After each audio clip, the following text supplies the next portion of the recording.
Greetings from my tub. I'm in here getting 5% cash back when I pay in full with PayPal. No fees, no interest. Make the most of your money this holiday with PayPal. Save the offer in the app. Ends 12/31. See paypal.com/promo terms. Points can be redeemed for cash and more. Pay in full subject to terms and approval. PayPal Inc. and MLS 910457. Welcome back to Fine Tooning with Drew Taylor, your one-stop shop when it comes to animation news and commentary.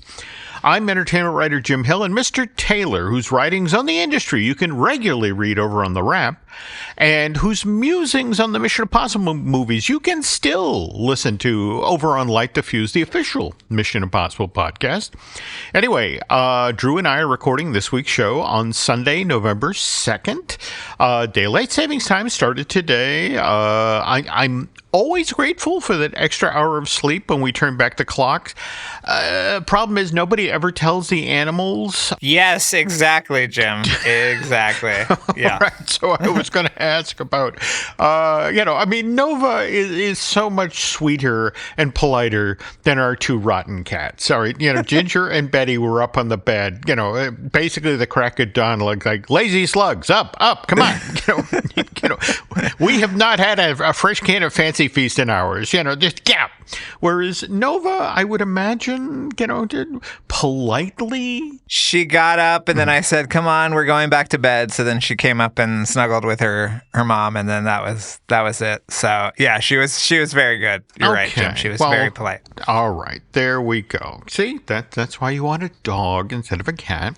Though, speaking of you and Katie, on last week's show, we mentioned that you guys were headed out the door shortly for a trip down to Anaheim, where you were going to spend a couple of days at the Disneyland Resort. So how did that go? It was wonderful. It was absolutely wonderful.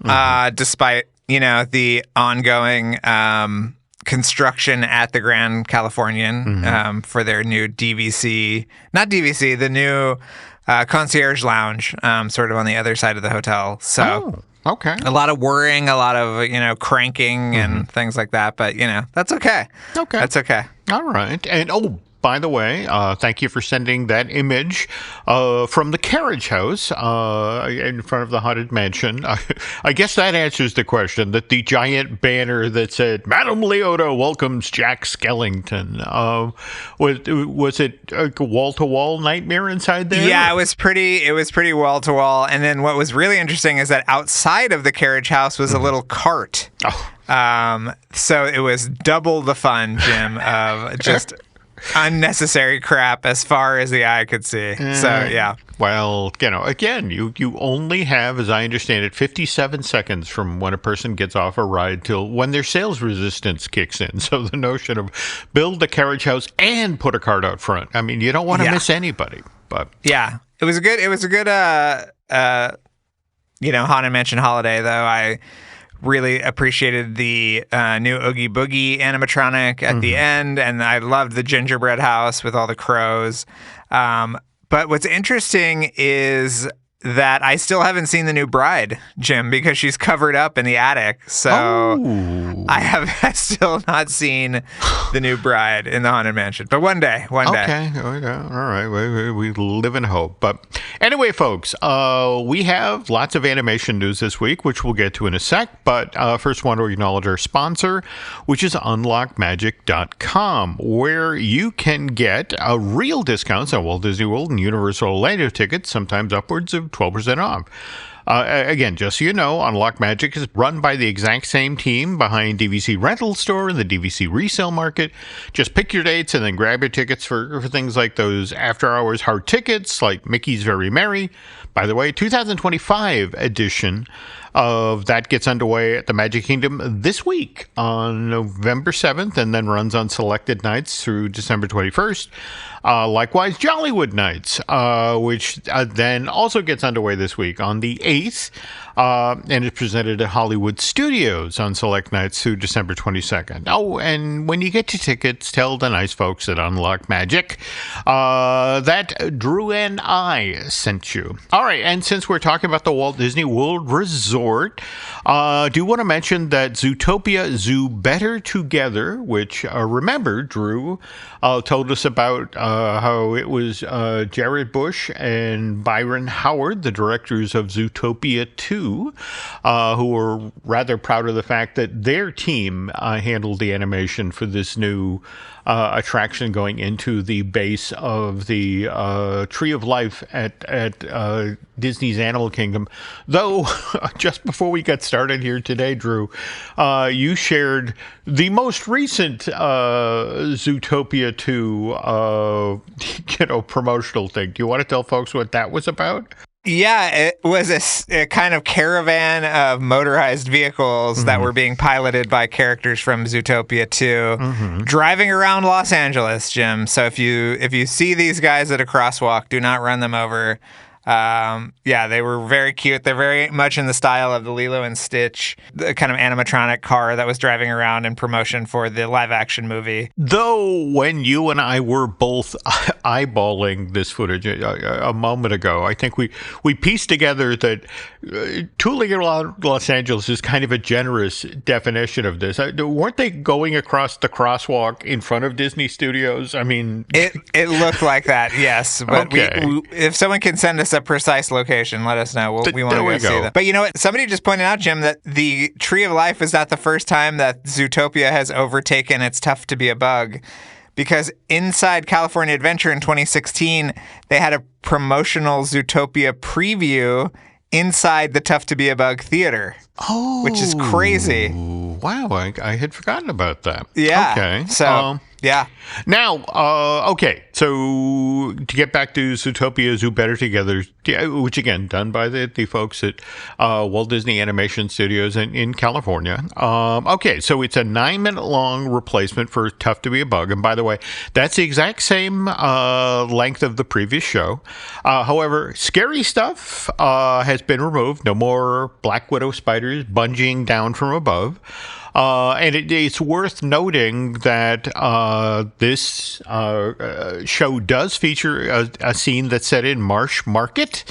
That's a district of Zootopia for aquatic and semi-aquatic mammals that will be introduced in the sequel, which, again, doesn't arrive in theaters till later this month, November 26th. And what's kind of interesting about this, Drew, is they bring back the, Nibbles Maple Stick, the beaver character, and Russ the walrus.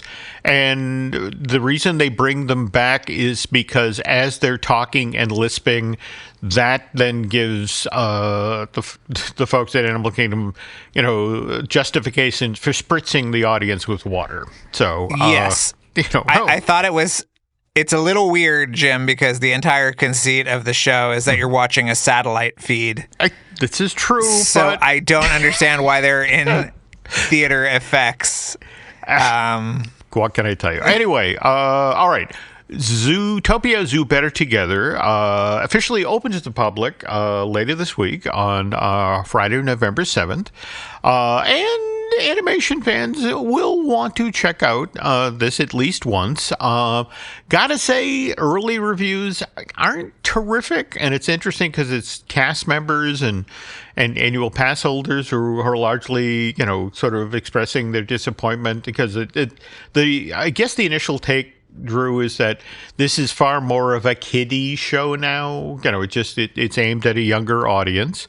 And so just to sort of lay this out there, if you're making a special trip to Animal Kingdom this holiday season to see Zootopia Zoo Better Together, you might want to hold off till Friday, November 14th. That's when the Merry Menagerie returns to that theme park. And again, they do a lovely job with those winter animal puppets, the puppeteers there, and the plaza in front of the Tree of Life. And once again, Drew, I will make a special trip to this park and see if I can chase down those luminarias that you had requested a couple of years ago. The ornaments or the okay.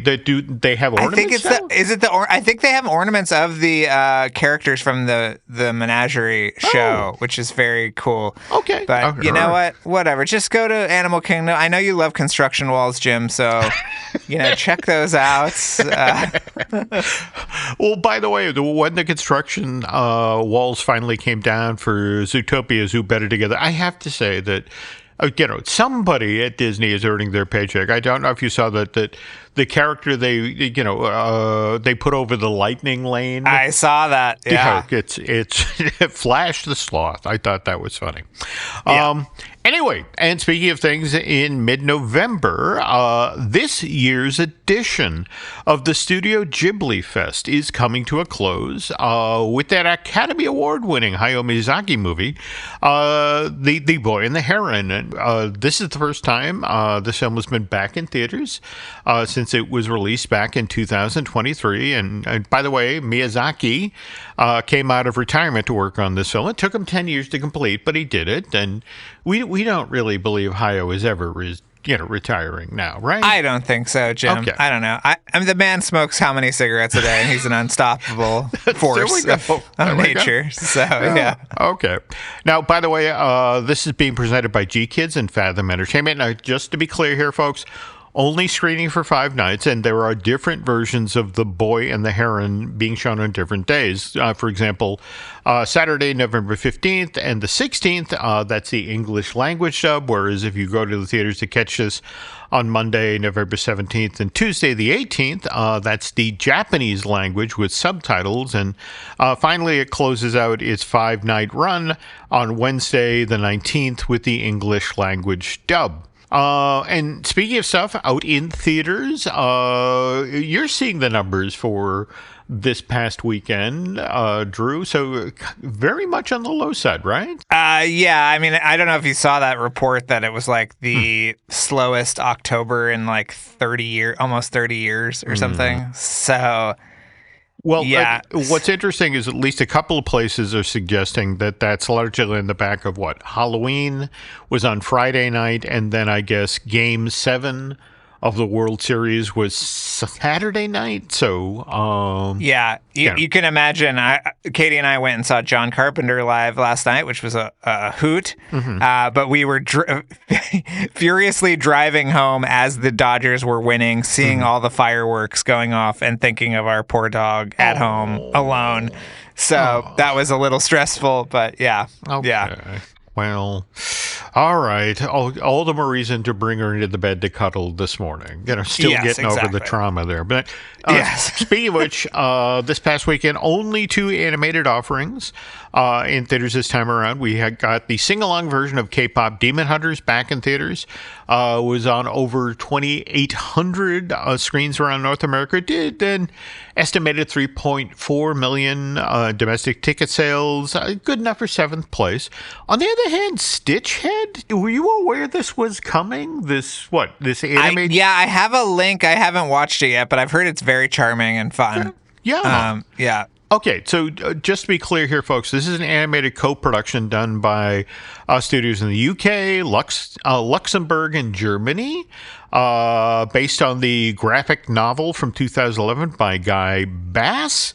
And Kazoo Films distributed this stateside and was on over 2,100 screens in North America. Evidently thought the idea here was, Halloween programming. Sold 2.2 million worth of tickets, good enough for 9th place. On the other hand, also out there this weekend was the 40th anniversary of Back to the Future on IMAX screens. And that, that sold 3.9 million worth of tickets, and really wish I could have seen that. But again, sort of looking ahead here now. Speaking of things that I wish I'd been able to see in theaters, I missed my chance this past week to see the 13th anniversary edition of Paranorman. Likewise, the accompanying CG short, The Thrifting. Luckily, though, the Wildwood, would you call it a teaser? What exactly is the Wildwood thing that accompanies her? I think that I don't know. I think they showed that at Annecy over the summer, so it was something. I don't know, but it was very cool. I liked the look at the general, the eagle character. Yeah, the golden eagle character. In fact, I have to admit, this is what I so enjoy about Leica. They are very upfront about the tech and the sheer artistry that the physical labor that goes into creating these characters. And so it's a teaser for this particular character in Wildwood, being voiced by Angela Bassett. And luckily, this at least is available online. Yes. So seek that out, folks. And again, Wildwood, 2026, Drew, right? Do we have any more of a ballpark beyond that, or beyond end of year? Maybe. I mean, I have not. I don't know exactly if they have a date yet. But, okay. Yeah. But it just looking forward to it. Looks spectacular. Yeah. Okay. And speaking of things we're kind of looking forward to, Monday, December 8th, this is when ESPN, Disney, Pixar, and the National Football League come together to present Monsters Fun Day Football. This is kind of a follow-on to those broadcasting stunts from 2 years back, where first we got an NFL game done through the filter of The Simpsons, and then we got a version of that did a Toy Story, and now this time around it's a game between the Philadelphia Eagles and the Los Angeles Chargers, only through the lens of Monsters Inc. You seen any of the stuff associated with this, Drew? Or yeah, it looks pretty cool. I don't know. I think it looks fun, but I wonder why the Monsters Inc. Is something new brewing on the horizon? Well, I wanted to ask about that, because to be honest, I haven't heard about a third season of Monsters at Work. But on the other hand, they did go full force with this. Supposedly Billy Crystal, John Goodman, and Bob Peterson, the voice of Roz, were pulled back into the recording booth and recorded new stuff that'll be presented during the Monsters Fun Day presentation. That said, the other thing I saw sort of a promo bit for is Wednesday with Gramps, this new short from DreamWorks, the one that's been directed by Chris and Justin Copeland. And I assume, you were just paneling those bunch of things that were being considered for this year's Academy Award winning animated short subject. Any idea? Yeah, I'm so excited. I haven't seen it yet, but I'm so excited to see it. Yeah, the trailer just makes it look amazing, and I love the whole conceit of, sort of the tween who begrudgingly spends Wednesdays with his grandfather, only to then learn that, he is like a master of classic video games, and it looks like a whole lot of fun. I love the animation style, but my only complaint is, again, I live in the woods of New Hampshire, and I would really like to see this, and it just where is this going to show up? I know. I hope that they will run it on Peacock. Seems to be that's a great idea. Yeah. Okay. Yeah. Okay. Because, again, that it's one thing to have a fun idea. It's another thing to get people to actually see it. In fact, worth noting here that Mark Dindal and Randy Fullmer back in the early 2000s, I had a really fun idea for their follow-up to The Emperor's New Groove, but things didn't entirely go according to plan. And when Drew and I get back from this break, we'll explain how that happened. But first, this. Ray-Ban Meta glasses come with open-ear audio, so you can listen to your favorite music without blocking out the world around you. Hey, Meta, play Gorgeous. Here's Gorgeous by Doja Cat. You can also ask Meta AI questions. Hey, Meta, when's Doja Cat's next concert? Doja Cat is playing at the Los Angeles Theater next Tuesday. Sweet. Ray-Ban Meta glasses, available at Ray-Ban stores and other authorized retailers. This episode is brought to you by Buffalo Trace Distillery. Powerful yet smooth. Contained but never tame. Proudly going their own way, but never going alone. This is the spirit inside Buffalo Trace Bourbon. Made at Buffalo Trace Distillery, the world's most award-winning distillery. Buffalo Trace is always perfectly untamed. Distilled, aged, and bottled by Buffalo Trace Distillery, Franklin County, Kentucky. 90 proof, 45% alcohol by volume. Learn more at buffalotracedistillery.com. Please drink responsibly. Hey, welcome into Walgreens. Hi there. Hey. All right, hon, I'll grab the gift wrap, cards, and, those stuffed animals the girls want. Great. And I'll grab the string lights and some... How about I grab some cough drops? This is not just a quick trip to Walgreens. I'm fine, honey. Well, just in case. You know what they say.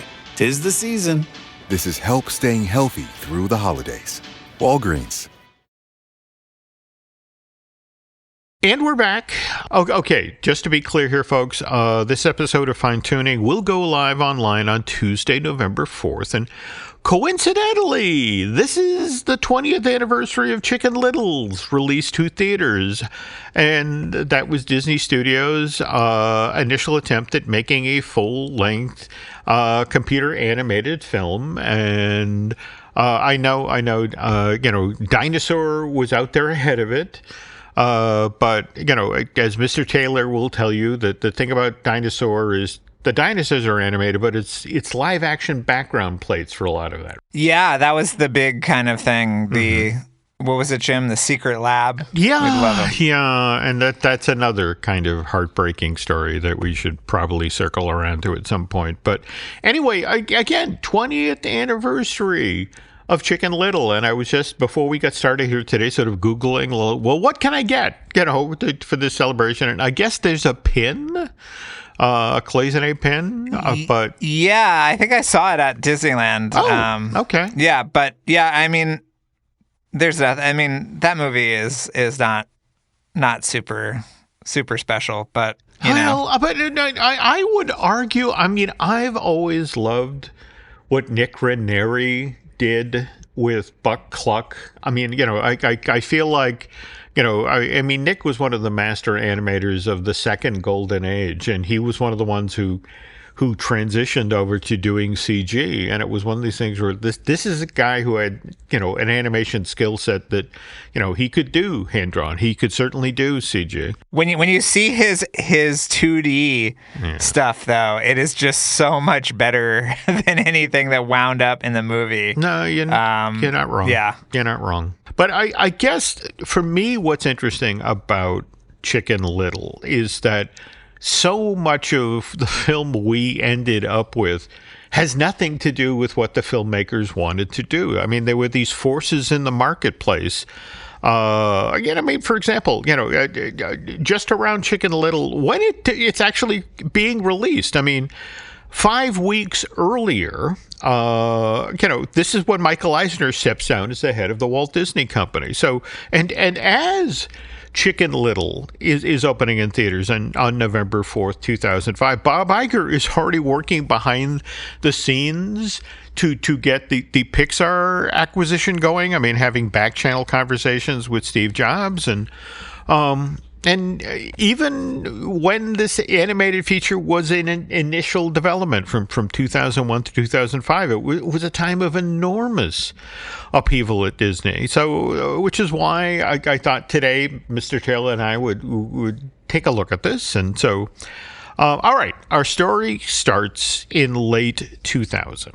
Emperor's New Groove had just opened in theaters before Christmas and had gotten genuinely decent reviews. I mean, it did middling box office. But that said, management at Disney Animation Studios, which, by the way, had spent the past 6 years, just stressing over what? First it was Kingdom of the Sun, then it was Kingdom in the Sun.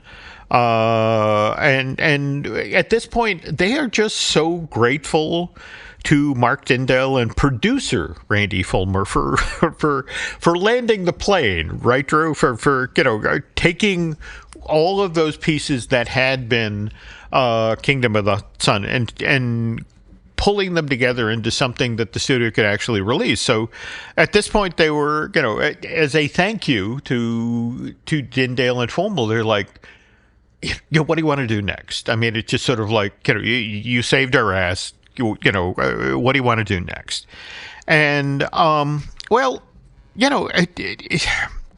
to To Mark and Randy's way of thinking, it had now been 8 years since Disney had last done a film that was based on a fairy tale, in Aladdin, 1992. And Dindal and Fullmer had, some ideas about the tale of Henny Penny, European folktale, first published in Denmark back in 1823, though when it comes stateside decades later, for some reason, the lead character gets their name changed from Henny Penny to Chicken Little. But anyway, Mark and Randy have some ideas about what could be done with Chicken Little at Disney as a feature. Now, mind you, Disney had actually done a Chicken Little short, some 5 decades early. This came out December 43. Have you ever seen this one, Drew? It's very much. I probably have. Okay, but yes, tell the folks at home about it. Well, I mean, this is basically done. It's released December 43. It is literally the middle of World War II, and so this is a story of basically wartime propaganda. It's the tale of Chicken Little, now about how not to fall for mass hysteria. But back to what Dindal and Fullmer want to do with the Chicken Little. Well, again, the thinking is, just going into this, we will make a small movie. After having wrestled Kingdom of the Sun down to producible shape, and just from the outside of this is a film that was supposed to celebrate Incan culture, that was based on Mark Twain's the Prince and the Pauper, with a finale that literally had the lead characters they threw a lasso around the sun and pulled it down to earth, right? That was the finale. Is that what the end of the movie was? It's been a while since I've dug deep into my Kingdom of the Sun. Yeah. Yeah. The sweat box is out there, folks. If you want to learn, chase it down. But that film had exhausted the staff at Disney Feature Animation. And you also have to remember that at the same time, there are other big, ambitious films in the works of the studios. Fantasia 2000, Atlantis: The Lost Empire, Treasure Planet. But on the other hand, Fullmer and Dindal are looking over at Florida, and it's like, boy, Lilo and Stitch, that's the way to go. Something small. Let's go that route. So they're trying to sell management. It's like, out here in California, let's do a small film that tells a small story that's also funny. Just let's have realistic ambitions this time around, and that's very appealing to management at the animation studio at that time. So Dindal and Fullmer are allowed to develop their take on Chicken Little beginning in early 2001. And by the way, this project gets a real shot in the arm come May of 2001, which is when DreamWorks' CG version of Shrek arrives in theaters and then goes on to become the 4th highest grossing film at the worldwide box office for all of 2001. And, so it's like, Disney executives, are now thrilled that, wow, okay, our studio also has a satirical fairy tale in the works in the wake of Shrek proving that there's really an audience out here. We suddenly look very smart. Now, not to say that everyone at the studio at Disney is thrilled that Chicken Little is happening. There's still enough old hands in the building that remember what happened in the early 60s. This was when Mark Davis and Ken Anderson, as they were rolling off of working on Disney's 101 Dalmatians, and that was released to theaters December of 61, they had worked up a presentation to sell Walt on the idea that the studio's next feature-length animated film should be based on Edmond Rostand's play Chanticleer, which was about this vain rooster in France who believed that the sun rose every morning only because he made it happen, that it was his crowing that caused the sun to rise every day. And so Mark and Ken had worked up this full presentation for Walt. And folks, if you hammer online, you can see the character sketches, there's storyboards.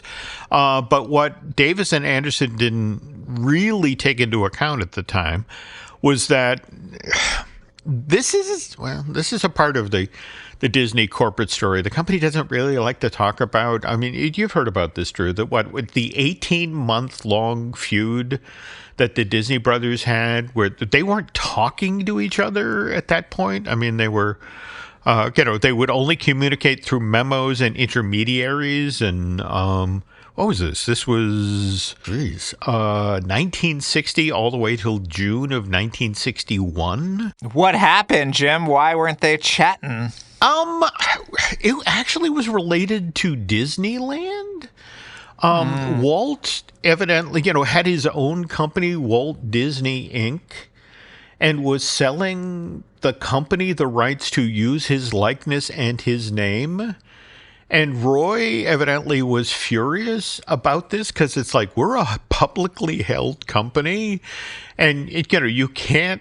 We have shareholders. We have, that you can't be cutting yourself a separate deal to sell your name and your likeness to the company. And Walt disagreed. And I also think another issue here was that at this time, the Walt Disney family owned, the train and the monorail. And that was the same thing that Roy was like, no, you can't own that.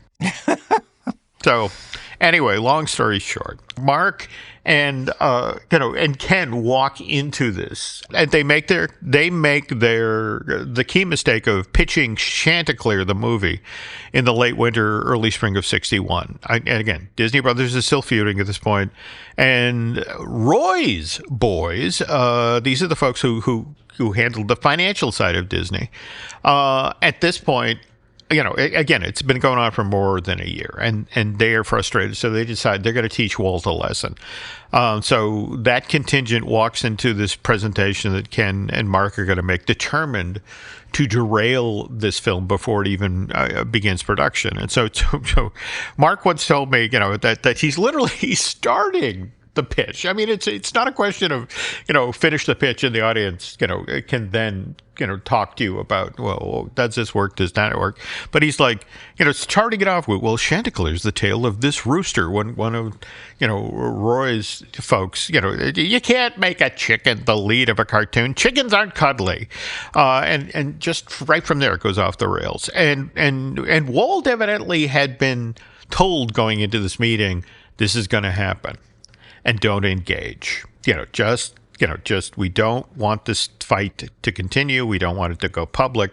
So Walt, who normally sits right down front during pitch meetings like this, he sits in the back of the screening room and just lets it happen. And so, but also at this point, Walt really wants the feud to be over. In fact, it's 3 months till it finally happens, but Walt actually presents his brother with a literal Native American peace pipe as an offering, to the effect of let's end this feud. But at the end of this presentation, it's a crater, a smoking crater, and Chanticleer is not going forward at Disney Studios. On the other hand, Walt genuinely feels bad for Mark, who had put months into prepping the Chanticleer pitch. So it's like a week later, Walt invites Mark to lunch at the studio very publicly. And then as he's sitting there with him at lunch, says, hey, we're having problems over at WED. Can you go over there? I got some things at Disneyland I don't think are working, and can you eyeball those? And this is literally the meeting, Drew, that starts Mark Davis's career at Walt Disney Imagineering, and that's where he spends the next 18 years of his career doing, all of these things that we love today, including like the Haunted Mansion that you just visited. Oh, amazing. All right. And by the way, the other reason that Chanticleer is still kind of front of mind at Disney Studios is Mel Shaw. Famous Disney concept artist. He had made a run at Chanticleer in 1980. In fact, there's all these amazing pastels that he did for his version of the film. Another attempt at turning this Edmond Rostand play into an animated feature. And that project dies as well. But anyway, so this is impacting what Dindal and Fullmer are trying to do with Chicken Little. And we'll get to the specifics of that in a moment. But first, this. Did you know you can opt out of winter? With Vrbo, save up to $1,500 for booking a month-long stay. With thousands of sunny homes, why subject yourself to the cold? Just filter your search by monthly stays and save up to $1,500. Book now at Vrbo.com. From Curtis 50 Cent Jackson. Tommy back. Yeah, I am. And the executive producers of Power. There's levels to this game. Comes the final season of Force. We're gonna have to be careful about our next move. We get what we can now, and take the rest later. This is gonna be the battle of our life. It's go time. This is a dangerous life that I choose to be in with you. Force. Have a bet against me, because I'm always win. Premieres November 7th, only on Starz and the Starz app. Hello, friends. Guess who? That's right. It is I, the Replacer. Once again, I've been called on so you can play the new Call of Duty, Black Ops 7. With 3 expansive modes, 18 multiplayer maps, and the tastiest zombie gameplay you've ever freaking seen. Available November 14th. Pre-order Call of Duty Black Ops 7. Now, rated M for mature.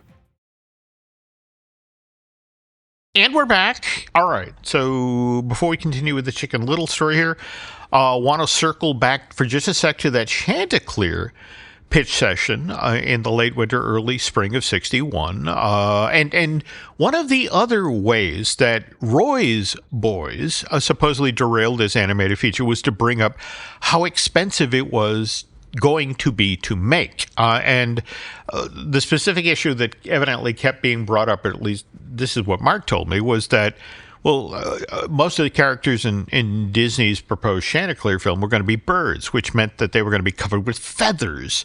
And that's going to be difficult to draw. And also worth noting here that, remember, Ken and Mark Davis were making their Chanticleer pitch as 101 Dalmatians is wrapping up production. And remember, the staff there are animating all these puppies with spots on them. So this is why at this particular point in Disney animation history, the studio is suddenly very gun-shy when it comes to green lighting movies built around characters that are going to, the phrase is pencil mileage, that are, going to be that much harder to draw. Again, Drew, I guess what fascinates me about this is, your Disney history. So this is 101 Dalmatians is the movie they introduced xerography, right? Yeah. The idea that this was going to make that much easier to make animated films. And, but even so, 101 Dalmatians with all those spots left a mark. In fact, it's so funny. 9 years later, Disney is trying to get the Aristocats going. And again, if you Google Aristocats and concept art, you will see that O'Malley the Alley Cat, the character that Phil Harris voiced for that film, was originally supposed to be. Is it a calico that has stripes? I forget. No, I thought calico was kind of just orange and white kind of mixed together. Okay. But anyway, the original concept art for O'Malley the Cat showed that he had stripes on his back and his tail, which evidently, now this is people who've been dealing with Shere Khan on the Jungle Book. It's, oh God, no, not again. So Wooly Reitherman, I guess on the heels of 101 Dalmatians and Jungle Book, just when he's presented with the striped version of O'Malley, he turns to the Aristocats design team and says, look, all right, I'll let you have it. The character can have a white muzzle. He can have a white breast in the front and white paws and a little white tip on the end of his tail, but that's it. No stripes. This thing has to be in theaters by December of 1970, and I'm not going to kill myself or kill the animators on this thing, just because you want an alley cat with stripes. So anyway, back now to the whole feathers thing. This was what concerned some folks at Disney Animation Studios, again in the early 2000s. His development began on Dindal and Fullmer's Chicken Little. There's like feathers, So Mark and Randy, to placate folks at the studio, they were like, all right, well, hang on. Chicken Little's going to be a female. So, first of all, she'll have a giant bow on her head, which doesn't have hair, by the way. That's the coxcomb at the top of her head. We'll cover the top half of her body with a blouse and the bottom half with a skirt. So, and then when it came to a proper voice for Chicken Little, well, Mark and Randy initially were thinking of Academy Award winner Holly Hunter, who, when she had played a stressed-out news executive in James Brooks's broadcast news back in '87, had demonstrated a real gift for comedy. And as for Chicken Little's dad, Dindal and Fullmer had previously hired TV legend Gary Marshall, who, by the way, was known at Disney. I mean, he's the guy who directed Pretty Woman and the Princess Diaries films for the studio.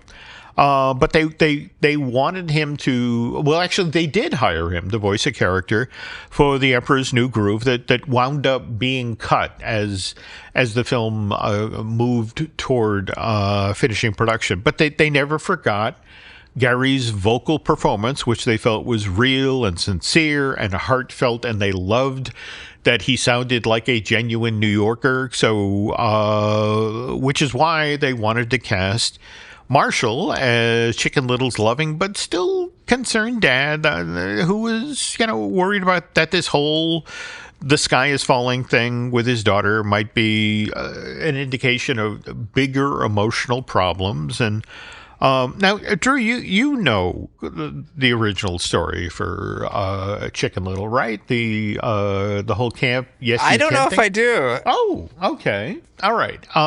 It starts the way the fairy tale starts. The Chicken Little gets hit on the head with an acorn, overreacts, panics everybody in her hometown, but Dad believes that this is a confidence problem. So this is why he decides that on the heels of what should happen, he's going to send his daughter away to Camp Yes We Can for the summer. And with the hope that after 3 months of climbing ropes and paddling canoes and learning archery, that, Chicken Little will have now the life skills to deal with the real world. And, I guess the other thing is that she's supposedly going from junior high to high school and is stressing about that. And so Dad is sending her off to camp to become confident. Now, what Dad doesn't know is Camp Yes We Can is a front.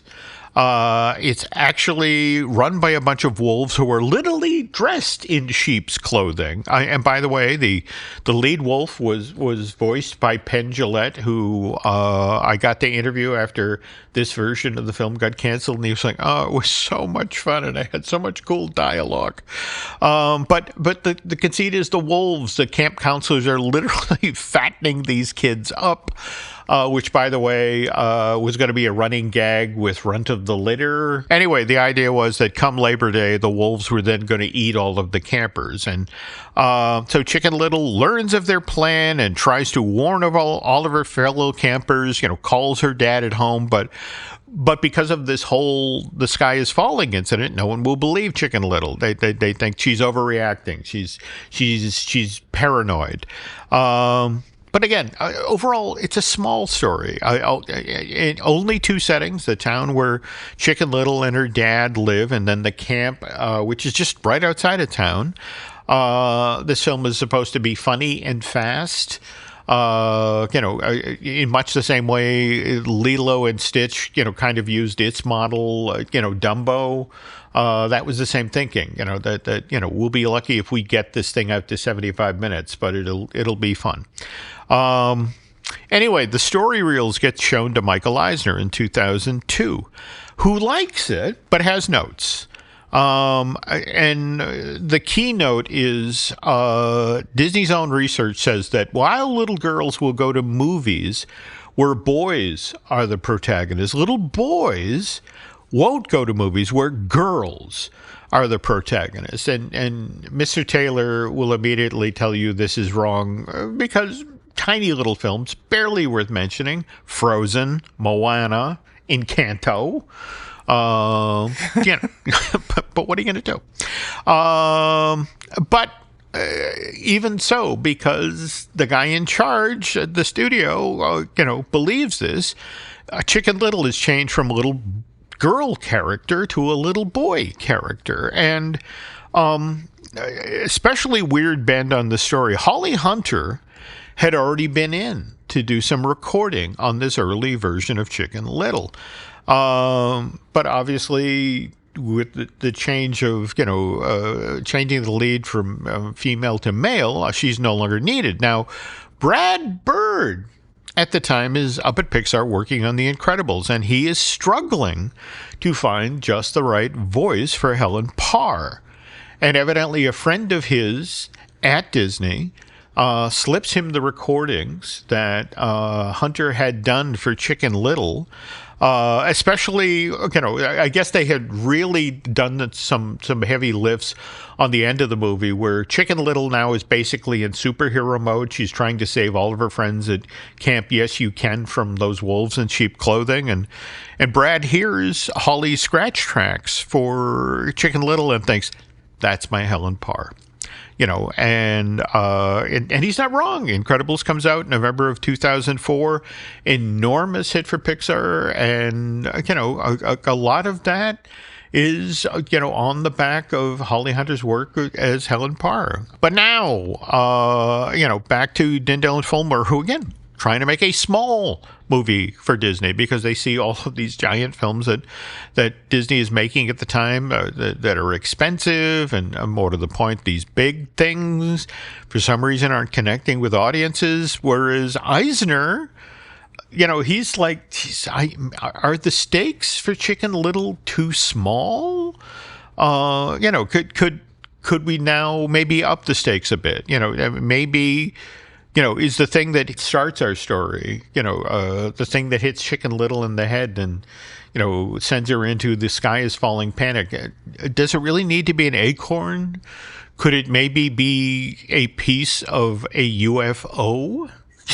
That has come to Earth and, in our third act, or it's the harbinger of a large-scale alien invasion. And look, long story short, when you're making a movie at Disney or anywhere else in Hollywood, really, your job is to keep the guy in the corner office, the one who keeps signing the checks, happy.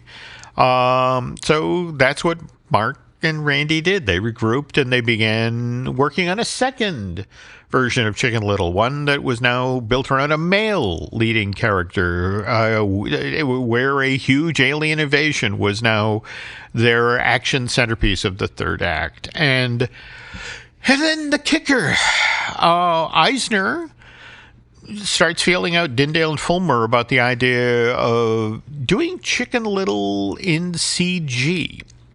Because, to be blunt, at this point, negotiations with Steve Jobs in regard to extending Disney's co-production distribution deal with Pixar are not going all that great. And it is suddenly, it seems very possible that in the not-so-distant future, Disney will find itself competing with both DreamWorks and Pixar when it comes to full-length animated features. And which is why Eisner is thinking, look, I think it's time that we did our very own full-length computer animated film, which kind of intriguing, Drew, because, you mentioned earlier on in today's show The Secret Lab, and they did have an all-computer animated film ready to go, right? Wildlife? They had it ready to go, Jim, but I don't know, it seems... That's another story for another day, perhaps. Yeah. But yeah, the what was it? The humor was a little too edgy on that one, right? Yeah. That you're right, and we'll get to that another time. Anyway, yeah, scare time if you worked on the hand-drawn side of Disney. In fact, for those folks, it really did feel like the sky was falling back then. Anyway, we will continue the story of Chicken Little on next week's Fine Tooning. But while you're waiting on that episode, I want to remind you that there are nearly 300 episodes of Light the Fuse, the official Mission Impossible podcast that are available now for your listening pleasure. And on that program, Mr. Taylor and his equally talented co-host, Charles Hood, they regularly interviewed all sorts of Hollywood greats, which is why whenever I fire up an episode of Light the Fuse, I always hear stories I've never heard before, and just a ridiculously entertaining show. And mind you, I hope the same thing happens when you listen to one of the podcasts we post here at Jim Hill Media, that you hear interesting stories. By the way, those shows include Disney Dish with Len Testa, the Epic Universal podcast. That's the one I do with Eric Hersey, who produces a lot of the shows here. Likewise, I Want That Too, our Disney merch podcast, which I do with Eric's lovely bride, Lauren. In fact, I'll be working on a couple of those later tonight. Also want to remind you about Manufacturing the Magic. That's our themed entertainment history podcast that we host here. That's produced by Noah and Shelley Valladolid. A brand new episode will be posting this coming Saturday. Likewise, brand new episode of The Case For with Chris Cox. That'll be dropping, tomorrow, Wednesday, November 5th. Over on Patreon, just today, a brand new subscriber exclusive dropped this time around. Len and I, with the help of veteran Imagineers Jim Schul, shine a spotlight on the Astrojets, which was the first attraction of size added to Disneyland after Walt's Family Fun Park opened back in July of 55. And as we close out today's show, I want to thank again Eric Hersey and David Gray for the great job they do when it comes to editing and producing this podcast. Also want to ask a favor, you folks. Please head on over to Apple Podcasts and rate and review, this show as well as Light the Fuse. And also want to mention social media as we head out the door here. Drew, where can the nice folks find you? You can find me at Drew Tailored, like a tailored shirt, on Instagram and Twitter. Mm-hmm. And where can people find you, Jim? Let's see. I am on X and Instagram as Jim Hill Media, and then over on Facebook as Jim Hill Media News. And with that, folks, that's going to do it for this week. So on behalf of Mr. Taylor, thank you for listening to Fine Tooning, and we will be back soon.